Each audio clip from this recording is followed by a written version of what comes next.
Hello, my name is Alex, along with Peter, Ahmedreza, Jason, and Miguel. We are Group 8, and our app is called Book Exchange. Book Exchange is an app for students to sell and buy used textbooks using a safe transaction environment, the SFU bookstore. This is how it works. Once a seller uploads a textbook he, she, or wants to sell, the buyer then browses through the textbooks and buys the one he or she wants to purchase. Once the seller textbook is bought, he or she will then deliver the book to the bookstore, and the buyer will then go to the bookstore to pay and pick up the textbook, after which the seller comes up to collect the money. I'll now pass it to Jason to talk a little bit about some cool features implemented in our app. Hi, I'm Jason. I will introduce you for the interesting features in our app. We have implemented 5 interesting features: QR code scanner and generator, barcode ISBN scanner, rating system, SFU login, and email notifications. The QR code scanner and generator is the great feature that allows bookstore to input the transaction code very fast and harder to make typo mistakes.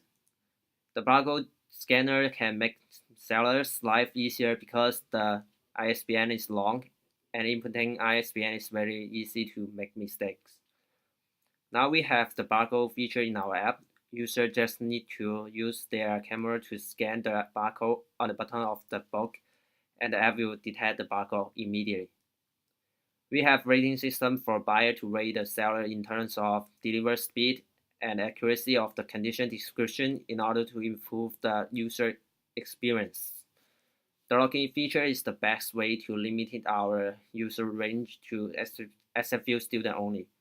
Our app won't collect any user information and password. After any action like buyer bought a book, seller delivered the textbook, and the transaction is done, they will receive an email for notifying them, and then they can move to the next action. I will pass to Miguel for him to talk about the system architecture and diagram. Hi, I'm Miguel, and I'm going to talk about the system architecture. First, what we have here is a model view controller diagram, and this is used to describe our system in a standardized manner. This diagram describes the system in terms of 3 modules. First is the model, and that is where data is stored and how it is managed. So in our case, that is our local and remote databases. Next is the view, which manages the data to be represented to the user. So in our case, that is the display for the books for sale, the transactions, and the history, and as well as the display for the admin interface. Next is the controller, which manages user interaction and events.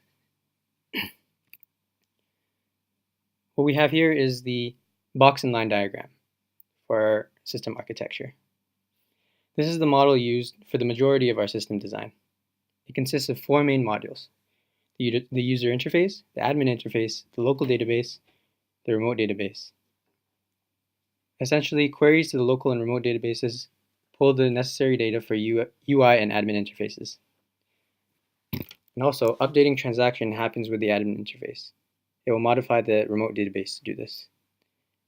Next is Ahmed, who will talk about Q&A. Hello, this is Ahmedreza, and I'll be talking to you about quality assurance. Throughout the term, we wanted to make sure our app is testable, reliable, efficient, and the maintenance costs are kept as low as possible. And also, we wanted to make sure our program is well structured. As you can see on this slide, the following steps of testings were performed throughout the term. Unit testing was performed in order to test the internal structure of our software. And then single functions were put together to test the features of the application. After that, the system was tested as a whole, black box testing, to check the validity of the main features. And at last, system testing was performed to release the application for final simulation. In order to make sure our app is as reliable as possible, we did all the steps of testing as consistent as possible throughout the term. And in order to make sure our app is as efficient as possible, we provided faster access to data by creating a local database. Now I'm going to pass on to Peter. Hi, I'm Peter, and I'm going to be talking about the bugs in this application. So first thing first is Firebase can't handle multiple updates on the same fields, and this means if 2 users need to update something on Firebase and they do it at the same time, we may not know which one came first or which one we should give it to. this can obviously have some issues as there's no check to make sure who's getting what. Another issue we have is asynchronous calls on various APIs don't synchronize with the system, and this just means that we will make a call for an API to fetch data, but by the time it gives it back to us, our code execution has probably left the scope, and it therefore crashed the program or give us faulty results. A way to solve this is to implement Clojure, and that allows us to receive all the data from the APIs first and then do something with it. The problem with this is we're forcing an asynchronous call to be synchronized with our system, and this may slow down the API if this may slow down the application if we're requiring a lot of calls, data calls. Another way to tackle this problem is to perhaps take advantage of the asynchronous calls and do something in the background while we're waiting for data, and then once we have all the data, then we can use it and go back to what we originally intended to do with the data. So now I'll move on to feedbacks. Unfortunately, we were unable to release the application for any real users to use. A lot of this came down to the bookstore logistics. They gave us some, because our application integrates heavily with Bookstore, we had to go through, there's a lot of decisions that the Bookstore had to make regarding fees and how certain scenarios will be handled. We do have a theoretical plan, but none of it were finalized, and we weren't able to move on with that. So this included whether or not how much the bookstore would charge for fees, scenarios where sellers and buyers don't show up, and all that stuff. Lastly, in the post-mortem analysis, some major issues we encountered was merging files. Unfortunately, Xcode 8.1 did not allow us to merge files easily, which caused us to work linearly, as in we had to wait for someone to develop and then make our changes. Swift 3.0 was pretty new, and therefore there was limited support, and so we had to take some time to learn it, and all sample code that we did find or use online, we had to convert to 3.0 ourselves, since the previous version of Swift are not backwards compatible or compatible in any way. Virtual machines, not all of us had Mac OS, therefore we had to use virtual machines, which slowed everything down. Implementing push notification required app developer license. Unfortunately, we were unable to implement this because implementing this came too late in the development cycle for us to actually test this properly.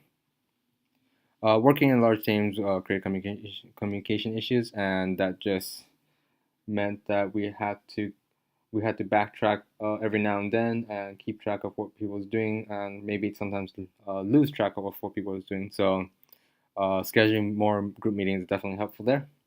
Advice for future students is to be realistic with your future plans, as you don't know the issues that might occur. Also, it's better to research well ahead of time to understand how you will be implementing these features so that you don't avoid any problems. I'll just be doing a quick demo of our app. So using SFU login services, we log into our account. So here's a list of transactions, going to the browse page, going back to transaction. If we need to add a book to buy, we go here. You can navigate through courses.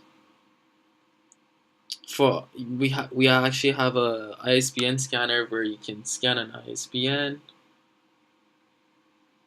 and once you select an ISBN, it will show up. The image would be there. You can put in the price, the condition of the book, and you can put it up for sale. And then going to the transaction, you can go and buy the book. Once you buy it, it will show up in your transaction list. Going back to transaction, you can see the book is there. Once the QR code is generated, then Bookstore can scan this, make sure the seller brings the book, and everything gets paid for. Thank you.